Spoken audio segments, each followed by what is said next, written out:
Episode 12 of All of Us Are Dead starts this finale with a grim shot of the construction site. Numerous bodies line the floor, including the infected horde and both Guinam and Cheongsan.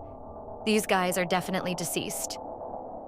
Over at the quarantine center, Assemblywoman Kim rips up her resignation letter, unwilling to be a part of this devastation. At the same time, the poor girl Jae-ik saved sobs while Jae-ik himself looks on in shock at what's happened. Meanwhile, Anjo and the other survivors head back to the construction site to try and find Cheongsan. She's still holding out hope of finding her childhood friend. Namra can't smell anything and encourages Anjo to leave, and that's probably for the best. The early morning sees the soldiers arrive and swarm the area. Despite bombing the high street, everything is surprisingly intact as they move between the stores to try and weed out any survivors and kill the zombies left behind. It doesn't take long before Namra and the others make it into town. They marvel at how clean the area is and how little blood lines the streets. Namra seems to be able to sense zombies, on top of her heightened hearing and unexplained superhuman craziness. She leads the group down the back alleys into town where all the kids decide to gear up and fight back.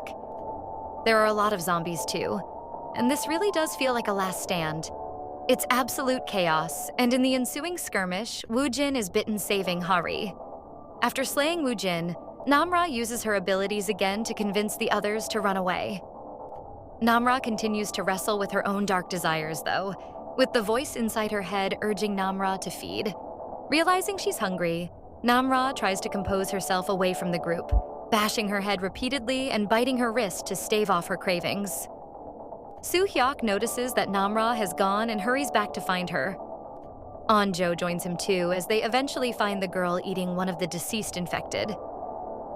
Namra eventually leaves after pouncing on Anjo, determined to get away from the others and not succumb to her need to feed on them. Meanwhile, Daisu, Hari, and the other survivors make it to the soldiers and surrender. They're immediately brought to the quarantine zone, and without Seonmu around, it looks like they're not going to kill them either. The kids are less than cooperative, though. After being abandoned on the rooftop and left to die, they all remain tight-lipped about what's happened, beyond admitting that Byung-chan started this by kidnapping Hyunju. They just want to be let go. We skip forward 4 months later. The party leaders have decided not to hold a hearing on the Hyosin bombing and end martial law.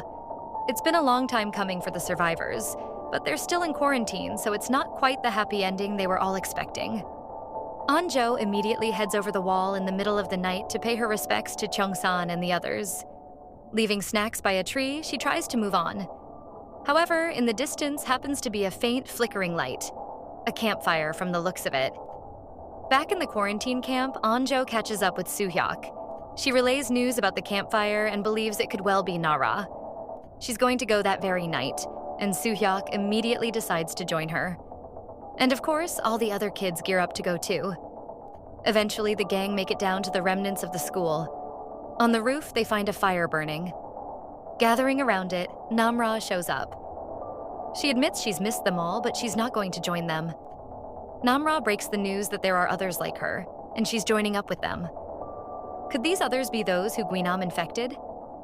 Anjo tries to keep her around, but after smiling weakly, Namra promises to stay friends, and jumps off the roof. She senses others nearby and leaves them all to gawp in shock. If you're watching this channel for the first time, hit the subscribe button and watch other episodes. Until then, it's me, Mitsubishi, signing off.